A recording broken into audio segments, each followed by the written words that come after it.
Hello Sagittarius, and happy birthday to all of you December Sagittarians out there. Welcome to your December 2022 tarot card and astrology readings. Congratulations, we made it to December. Welcome back to the channel, everyone. My name is Jane for those of you who are new. I am so grateful to have you here. So as always, these readings are separated into two segments. The first segment is going to be an intuitive tarot card reading, and the second segment is going to be an astrological prediction. So you're more than welcome to watch either segment first. All the timestamps are going to be found in the description box and the comment thread down below for easy access. You can watch for your sun, moon, or rising sign, although I do recommend watching your rising sign if you are concerned about having accurate house transit information. You can certainly watch for your Venus sign if you're here for love. And if you're interested in joining my Soul Seekers group, we would absolutely love to have you on there. Soul Seekers group is where I post exclusive content specifically geared for members, where we go more in depth on specific transits, and we have a little bit more educational information coming out on there as well. So please see the timestamps in the description box and the comment thread down below to jump to each segment of the reading. I hope you guys have an amazing December. You know I love you, and I'll see you in just a sec. Hello and happy birthday to all of the December Sagittarians out there. Welcome to your December 2022 tarot card reading. Thank you all so much for being here. So we are going to get started with an intuitive, the whole thing is an intuitive message, I guess, but this is a very intuitive deck, same as last month. So let me just go ahead and flip this over here and let's see what comes through. Okay, I'm kind of getting an energy of like a Picasso.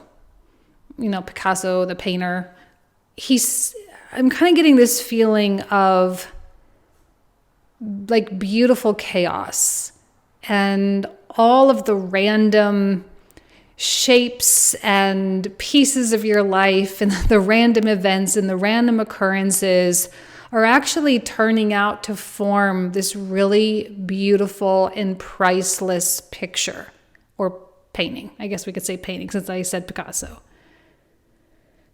It's like there's a whole bunch of, like if you were to zoom in on any one area of your life, it would seem random and incoherent. But when you zoom out, it all is making sense.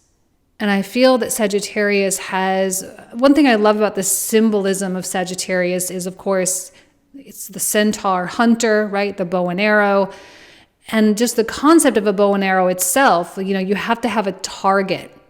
Right? You pull the bow or the arrow back with the bow. I'm sorry, I'm not an archer. I don't know all the terms, but you pull it back, you let it go, and hopefully you hit the target. But there's not a lot of detour or whatever. You just point the arrow with the target and that's it. And it's very simple and straightforward. There's not a lot of complexity with that concept. And so I do feel like you're sending out this signal into the universe that you're wanting to go somewhere or to achieve or to have something. I do think right now being goal-oriented is a good thing. There are certain markers that you're wanting to hit in your life, financially, romantic-wise, family, career, whatever the case is. And that's it. And somehow all of these seemingly random or disconnected aspects of your life are in fact contributing to that main goal. I don't know that Sagittarius right now is sending out a lot of mixed signals. I don't know that there is any incoherence. I feel like when Mercury and the Sun and Venus in your sign, specifically at the beginning of December, when that's the case, you just go forward and that's it. You just move forward. And there's not a lot of questions. There's not a lot of doubt. And you also don't really care what other people think. You don't care that if someone is involved in just one little chaotic aspect of your life and that's all they can see and they can't see the big picture in the way that you can see it, it doesn't matter. They're not privy to all the information. They don't have access, right? So I feel like you're just really not listening to most people right now except for the people that can help you. But you're not listening to unsolicited opinions and you're not listening to people whose opinions really don't matter because they haven't accomplished the thing that you yourself are trying to accomplish. So what else does the universe need from you this month, Sagittarius? What else does the universe need from you, Sagittarius? There's the Sagittarius card, even Temperance. It's all very even. That's the thing. I don't know that this is going to be very chaotic. I really don't. I think Sagittarius season for everybody is going to be pretty smooth. You know, we do have Neptune going direct. We have Jupiter coming back into Aries as well. So there are a few transitions. Chiron's going direct too. But even with that, I just don't see the confusion. I really don't. A lot of the inward energy, because it has been very inward really since Virgo season, because of all the retrogrades that were going on during that time and all of the mercurial energy that was at play. Now it's all starting to straighten out. It's all starting to move forward. And I feel Sagittarius is calm, cool, collected, and there's this air of expectation. Like a lot of the things that you set in motion a long time ago, it feels like you're going to start receiving the results for those things. And as those results come in, you're already 10 steps ahead. So it's like you just expect that the results come in, and you kind of are like, you're just 10 steps ahead of the game right now. So of course that result is going to come in. Of course the money is going to come in. Of course the offers will come in, because that's what you've already put out there and you've already moved on. In the environment, we have the Queen of Wands. This is clearly someone who shares your enthusiasm for life, who shares your enthusiasm for your business ventures, for your career moves, for your location moves, whatever the case is. Is someone who sees you, they see you succeeding, they see you doing well, and they are 100% in your corner. They in some way, shape, or form be involved. I feel that this is someone who receives so much joy from your success. This is the type of person a Jupiter-ruled person needs to be around almost all the time, because you can just sort of pump each other up. You can love each other to death, and you can also be there in the hard times. This Queen of Wands never goes anywhere, because the Queen of Wands never befriends somebody simply because of the results that they've gotten, right? She befriends people because they have the courage to go after the thing that they want. She befriends people because they have the courage to take that leap of faith, because she's that same type of person. These are the people you should be aligning with in every aspect of life: dating, colleagues, friends, all of the above, okay? All right, so what else for Sagittarius? What else does Sagittarius need to know for December? Sagittarius for December, 4 of Cups. Yeah, you seem very cool right now. Unaffected. You're just very unaffected. It's like, oh, something happened. Okay, well, I mean, of course it happened, because I already set it in motion. So, of course, these things are coming in. I already set it in motion. So, it's not, when I look at this card in this particular context, I don't necessarily see that you're not taking those cups. It's just that it's maybe hard to get excited about that, because maybe that's old news. You know how they always say when you manifest something, it's like you manifest it, you set out the intention, you ask, the universe to provide the path, whatever the case is, and then you just let it go and you just move on and stop thinking about it. I think that's exactly what you've done. And so by this showing up now, you're like, oh, wow, I did that a long time ago. I maybe even forgot that I even did that. I forgot I even asked for it. I forgot that was even something that I put myself out there to do or for. So, but yeah, I will take it, right? I will take it. So I see you receiving, but it's not necessarily the most excited receiving. Are you grateful? Yes. Are you appreciative? Absolutely. But you're already 10 steps down the line. And the sun is shining and things are good. Things are aligning for you. I'm not saying you don't have things in your life that are maybe challenging or problematic. Of course, no one's life is ever fully perfect, although I do hope that you have a perfect life. That would be great.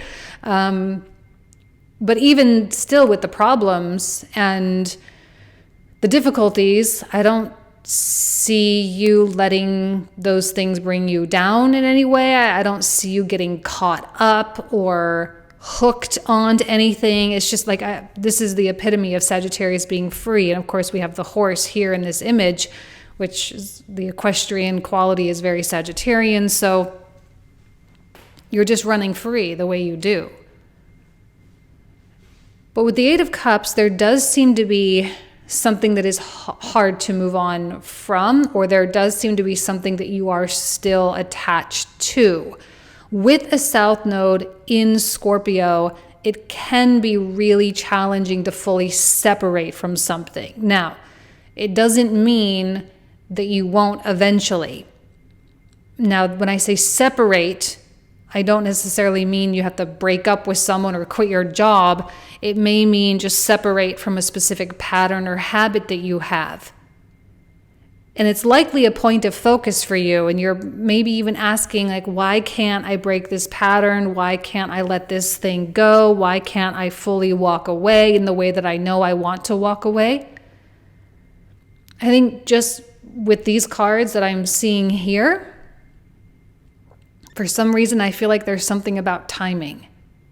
Maybe next March when Saturn comes into Pisces, maybe then it will be time. Maybe next summer when the nodes will transition into Aries and Libra, maybe then the letting go will just happen naturally and organically. But if you really cannot get out from under from something and there's nothing you can really do, there's no point in really focusing on it.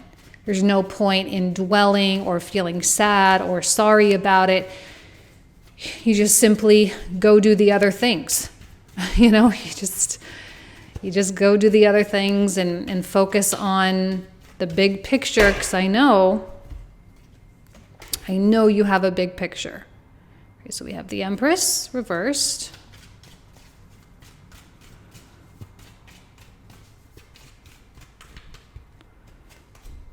Queen of Swords.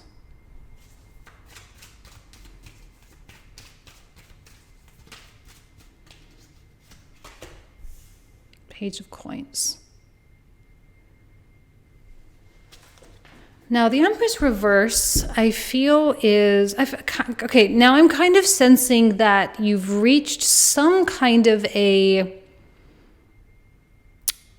I don't want to say it's like a hurdle or an obstruction, because it doesn't feel like that. It feels more like a speed bump, right? Like, when a speed bump in a parking lot, have to slow way down in order to go over it. Otherwise, your car will just like badonk, badonk, it'll be like this whole big chaotic thing.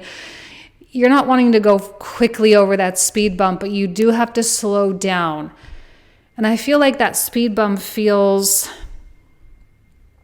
like it's taking longer to get over than you would like, obviously. It's like things were going according to a certain order, but you kept asking for more expansion, but maybe nothing was really happening. And now there's like a big jump to the expanded point where things are going to start happening in bigger and bigger chunks.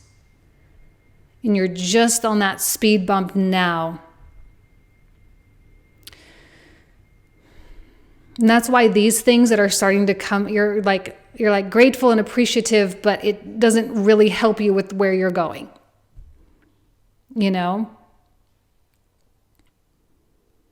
This is you trying to get access to more. And I know in the spiritual world, we're always supposed to be content with what is, and we're supposed to let go and all of this. And I personally don't think that's right for everyone. I think there are certain personality types and certain soul missions, if you want to call it that, they come in and that's not what they're here to experience.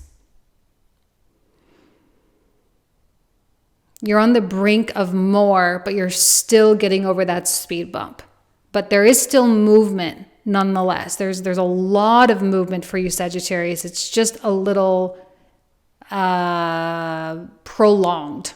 I don't want to say delayed. It's just kind of like stretched out a little bit. With the Queen of Swords, I don't know that this is your energy. I think this may be someone similar to the Queen of Wands, although she may not be offering as much enthusiasm. This may be someone who is just sort of, well, they're in the center of the reading, so they are clearly important to you and your story.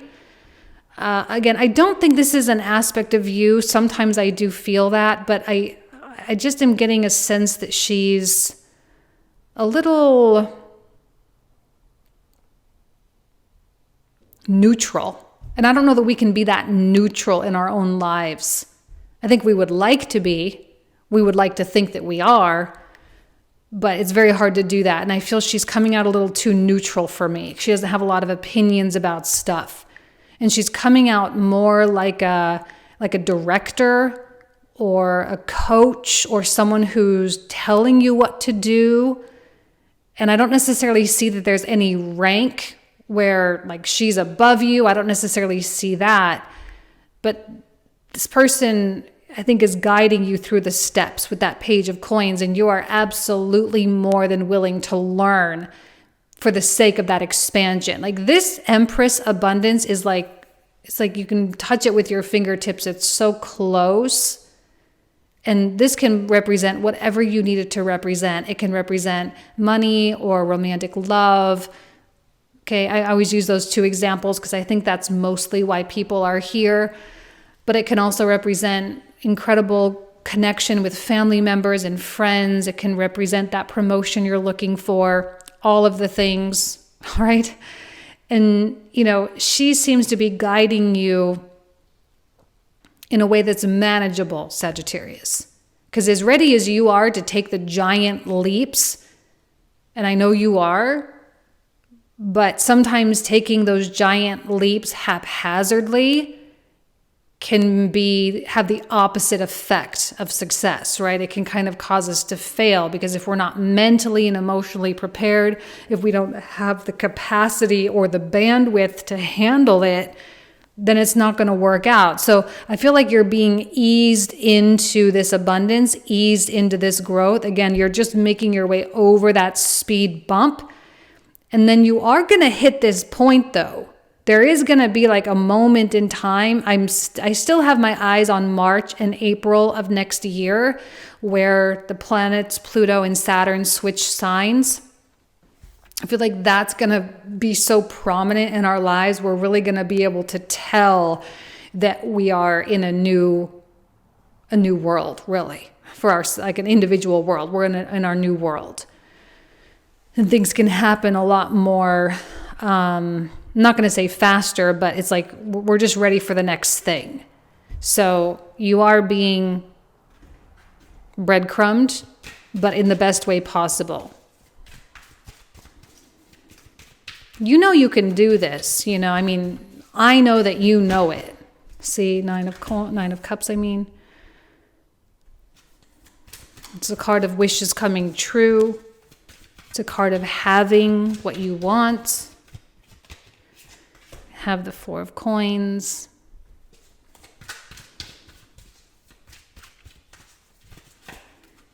And we have the Page of Swords.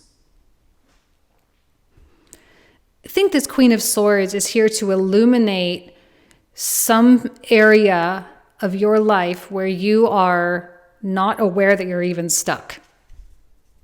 You don't even know you're stuck. You don't even know it's a problem. You don't even know that you're still hanging on. There may be a psychological component to that Queen of Swords as well.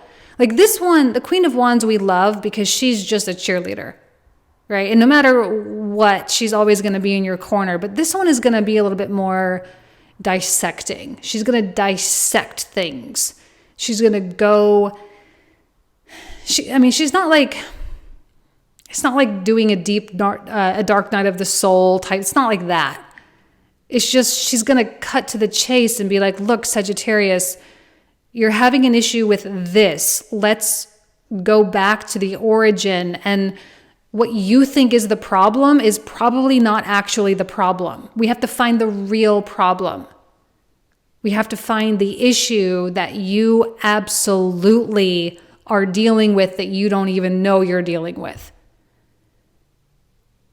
kind of getting like even like a hypnosis or something, like someone who can go to that level for you.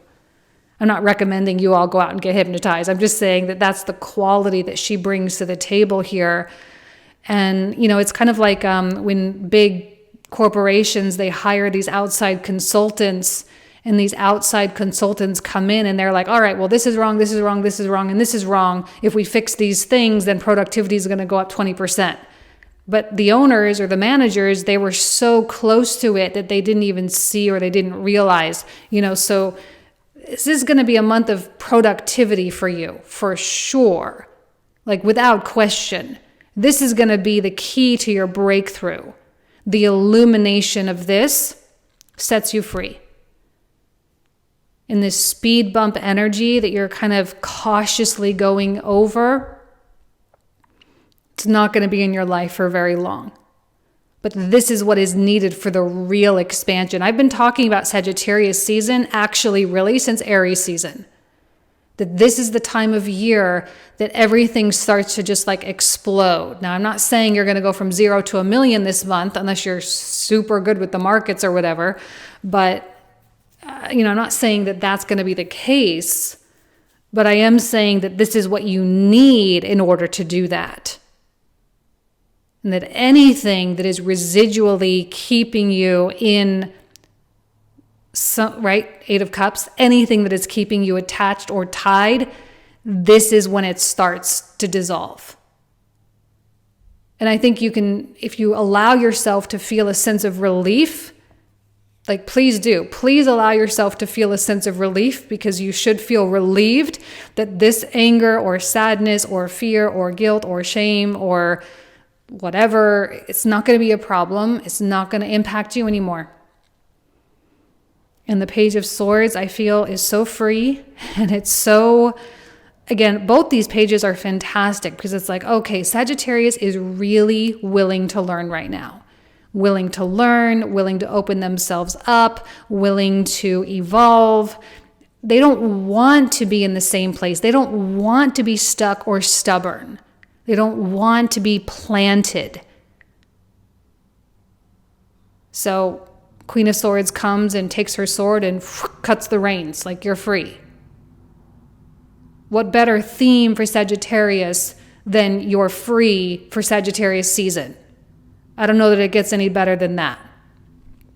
But all these chaotic things in your life that don't make sense to other people, they're going to see it eventually. Eventually, they're going to see the picture come together and they're going to think it's the most beautiful, most creative, most incredible thing that they have ever seen or witnessed. And it's going to be great. It really is. All right, let's go ahead and pull out the clarifiers. So these are the cards I'm going to pull out in the comprehensive reading. All the information for the comprehensive readings will be found in the description box and the comment thread down below. There are multiple options for you to choose from, so make sure you pick the option that makes the most sense for you. So let's go ahead and take a look at the Temperance card. What else does Sagittarius need to know about the Temperance card? So let's see here. We have the Two of Coins.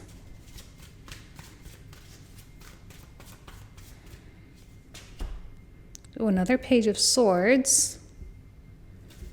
And we have the Tower. Okay, so now for the Queen of Wands. What else does Sagittarius need to know for the Queen of Wands? Nine of Wands.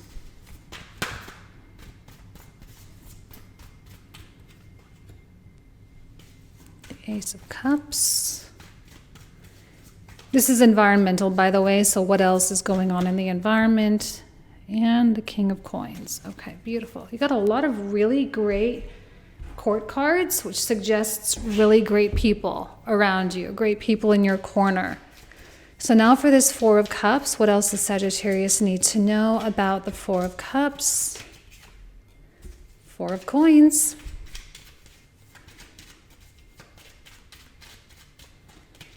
The World and the Knight of Swords. Interesting.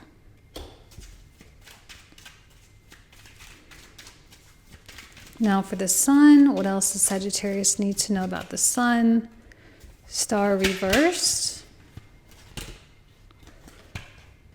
Oh, Hierophant, I love him.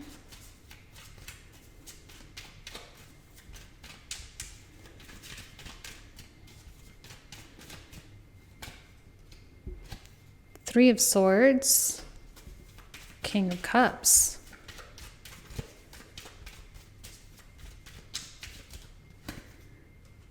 Three of Coins reversed. Oh. I feel like there was a past failure that you're needing to really address. Oh, another Eight of Cups reversed. Oh my goodness. I'm going to pull one more for that. One more for that, since we had a repeat card. 10 of Coins. Brilliant. Excuse me. Oh my goodness. All right, so we have the Empress here. Two of Swords reversed. Ooh, King of Coins reversed. And Five of Coins. Like, how do I get to be that King of Coins? How do I get to that place? I wouldn't be surprised if this had a lot to do with money for you guys, honestly. Another Queen of Wands. Beautiful. Another Ace of Cups. So many people doing things for you out of love.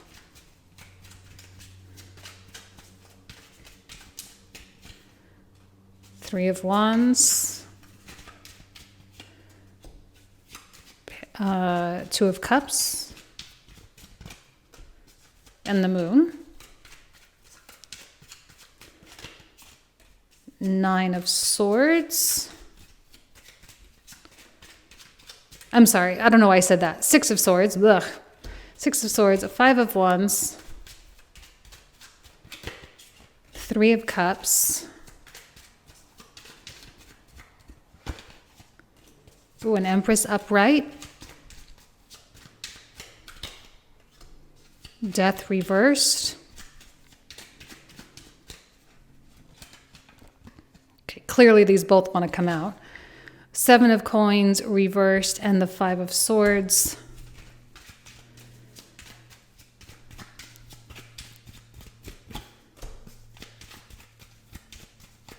Ace of Coins. Then we have, an Ace of Wands. King of Swords reversed. Okay, so this is where we're going to pick up in the comprehensive. So again, all of that information, Sagittarius, will be found in the description box in the comment thread down below. Thank you all so much. You guys know I love and adore you. Have an amazing month, and I'll talk to you soon. Take care. Bye-bye.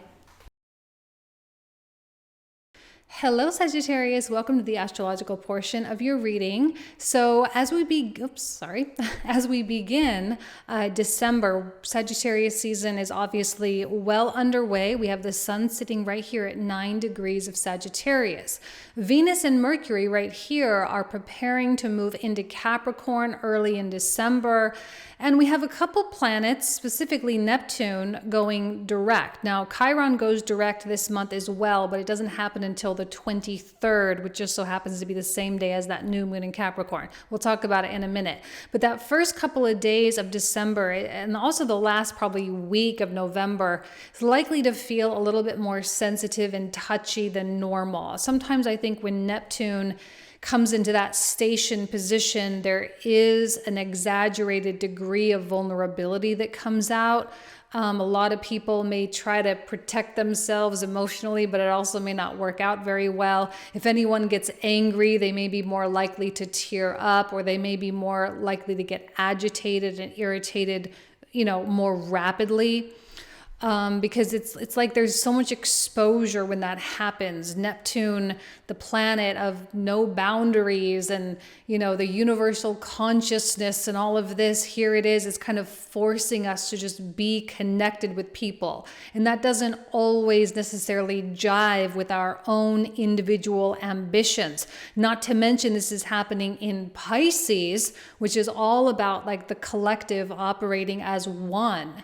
And so when we have this oneness and we're forced to kind of be in this oneness, It's like we're not only feeling our own stuff, but we are in tune with literally everything that is going on around us. And some people don't know how to really determine what's theirs, what's not theirs.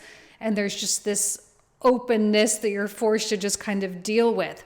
And because the moon specifically is, December 1st, here it is coming into that conjunction with Neptune. And then as it makes its way over the next couple of days, it's going to come to that conjunction with Chiron. So that's sort of agitated enough as it is. And, there's just going to be a lot of feelings, and the moon is getting prepared to build up to that full moon, right? It's officially waxing at the beginning of December, coming off of that new moon that happened at 2 degrees of Sagittarius on the 23rd of November. So it's waxing and it's building. It's going to come into Chiron. It's going to come into where it had its eclipse the month before. And then it's going to come into that conjunction with Mars. All right. This is going to be a trigger happy full moon. We are all likely to get triggered in some way, shape, or form. Now, the good news about this moon, though, and just this season in general, is that there is likely to be a ton of closure on things that may have had a very open end since the beginning of the year. Now, the day before that full moon, all right, on the 6th, December 6th, now the moon happens on the 7th, on December 6th, if I could say the word, Mercury comes into Capricorn. Now, Mercury is going to be doing a retrograde in Capricorn. He's not coming into an official or an actual conjunction with Pluto, but he's coming very close. He's going to be retrograding at 24 degrees of Capricorn, okay?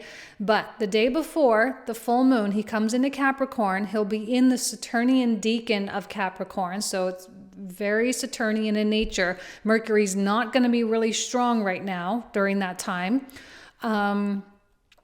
He's in Capricorn, then we have this big full moon. All right, now remember, Mars is exalted in Capricorn. So Mars is kind of like, he's kind of in control here. And it's likely that things are going to need to be said. The problem is diplomacy. The problem is, are we going to blurt it out and be super realistic the way a Mercury in Capricorn wants to be? It wants to be blunt. It wants to be honest, which is not a bad thing. But with this oversensitivity that might be at play, because not only is Neptune going direct, but Chiron is also stationing direct as well. Again, he goes direct officially on the 23rd. So there's kind of like this, right? Chiron is a wounded energy. It's trauma. It's all of our pain that we still hold. Yes, there is a lot of spiritual healing with Neptune, but it can also be a really confusing process. So there's just a lot of unseen and inaccessible energy out there. And when Mars is trying to communicate and trying to be effective and trying to get its point across, is trying to say the things, and real and dry and harsh Capricorn Mercury comes out and says, this is the way it is, or this is the way it needs to be, or whatever the case is, it may push people a little bit further than they're mentally and emotionally prepared to be pushed. So diplomacy is really, really important. Now, I don't want to see you walking on eggshells around people trying so hard not to hurt their feelings, but it is going to be important to be aware, right? To know that maybe someone can't handle the bluntest, most brutal truth, even though that's probably what's going to help them the most. It may be a good idea to purposefully sugarcoat things, not to hide them from the reality, but to kind of protect them from the pain that may be associated with the reality until they are better equipped to deal with it, okay? Because there are going to be some harsh truths that we're all going to have to face, whether within ourselves or within our relationships or within whatever realm we're looking at. We're going to have to face some pretty harsh truths, especially when Venus comes into Capricorn as well. Now, remember, the beginning of 2022, Venus was retrograding in Capricorn up against Pluto. So this is her first time like returning to that place where she got beat up. I always talk about that transit because it seriously kicked my butt. I was not expecting it because normally a Venus retrograde just doesn't really affect me so much, at least not that I've ever really realized. But last one, it really did. May not have been bad for you. I'm not projecting. It may have been wonderful for you at the beginning of the year last year. And if that's the case, then that's amazing. But if it was hard, okay, if you did get your butt kicked at the beginning of 2022, Venus is now returning to that place. I think now with her head held up a little bit higher because she's not ignorantly arrogant right now. Okay, she had to come back down to reality throughout all of 2022. She had to face the music. She had to face the problems. All right, and now she can like return to this kind of judgment place, return to the underworld with Pluto, and she can say, you know what? I really did a good job. I really fixed the issue. And so I do think that you are going to get the validation that you really, really need. The validation can come in so many ways. For you, it may come financially, right? For others, it may come through someone just simply saying something. But because this is your second house, there is likely to be some possession quality to it, meaning you'll be able to put your hands on it. You'll be able to see actual results. There's something real about it. And you'll be able to measure it and weigh it. You can say, this is a direct result of the hard work that I did. And I think Venus and Pluto and Capricorn all will be very proud of you. They'll be very proud that you reverted back. They kind of forced you to with the retrograde. They forced you to do it.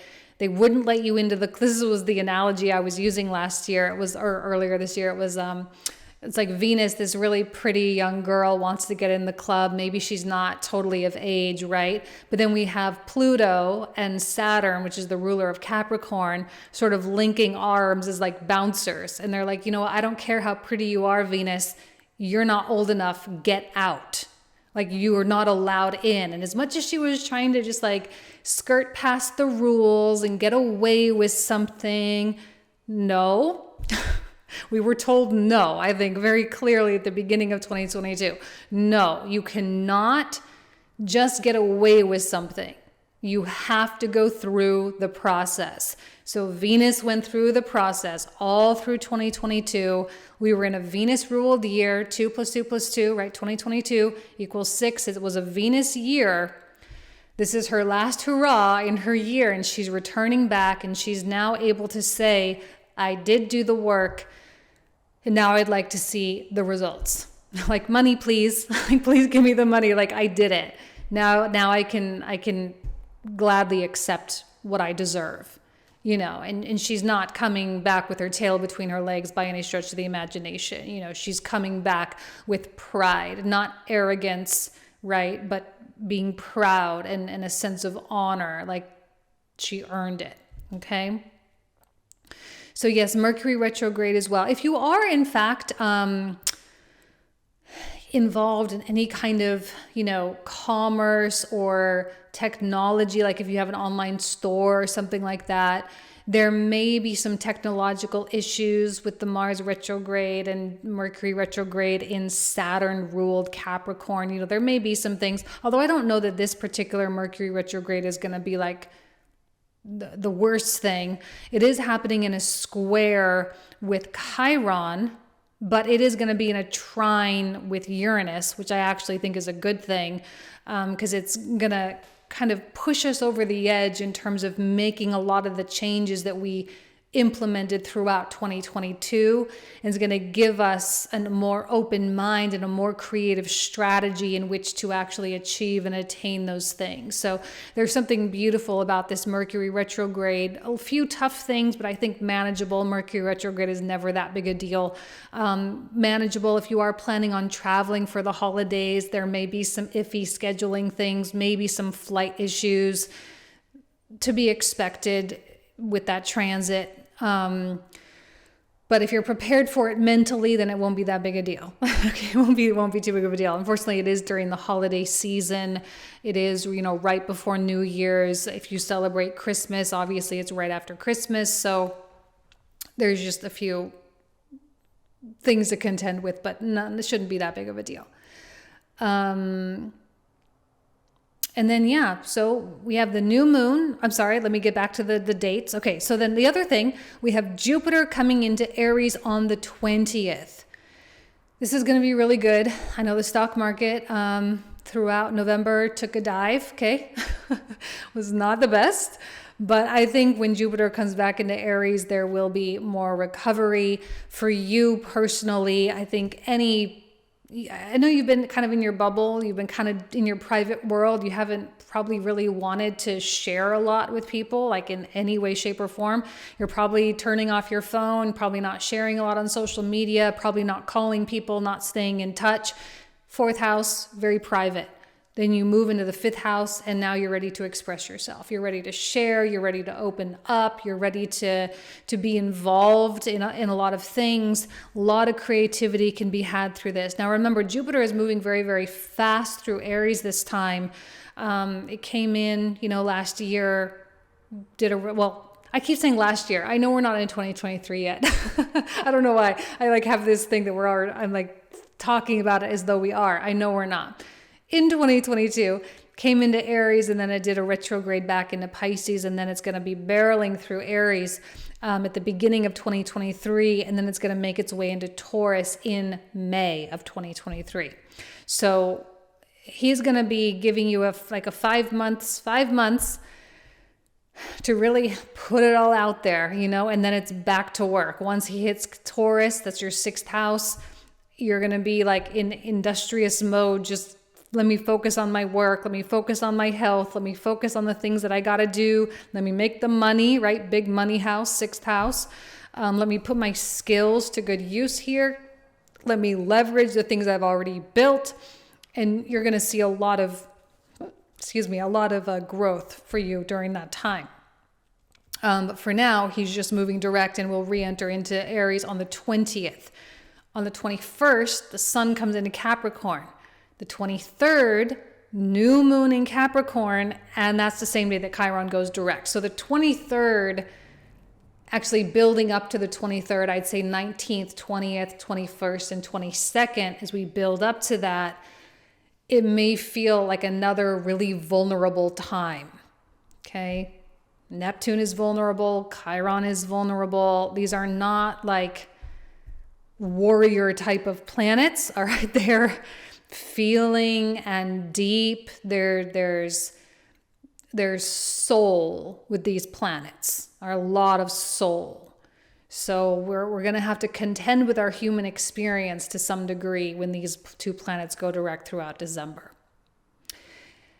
That new moon is in Capricorn on the 23rd at 1 degree. So if you have any planets, the last degrees of Sagittarius or the beginning, degrees of Capricorn, you'll definitely feel that one. It'll be a fantastic new moon. Even though the moon is in detriment here in Capricorn, it's a good new moon because it's cardinal season. Capricorn is cardinal.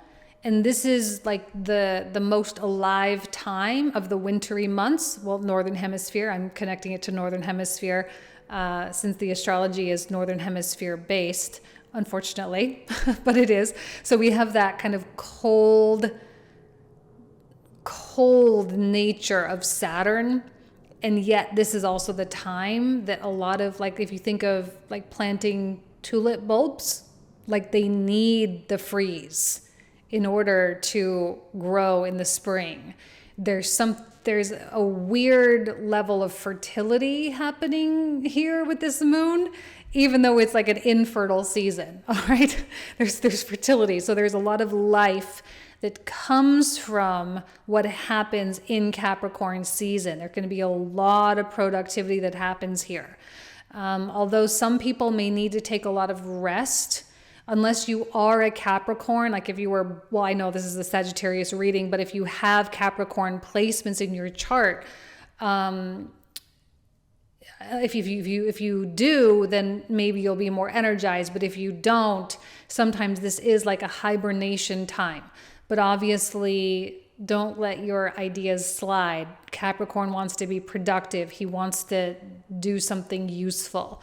So make sure you take advantage of the Capricorn season as well. And then last but not least, like we already talked about, on the 29th, Mercury goes retrograde, not quite in a conjunction with Pluto. Remember, Pluto is officially moving direct. He's going to be entering Aquarius in March.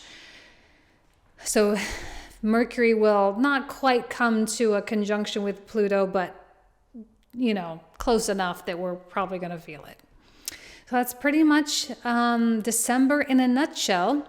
So I hope this was somewhat useful for you. You guys know I love and adore you. I hope you have an amazing December, especially those of you who celebrate your birthday in December. And I will leave you with that. All right. Thank you so much. Take care.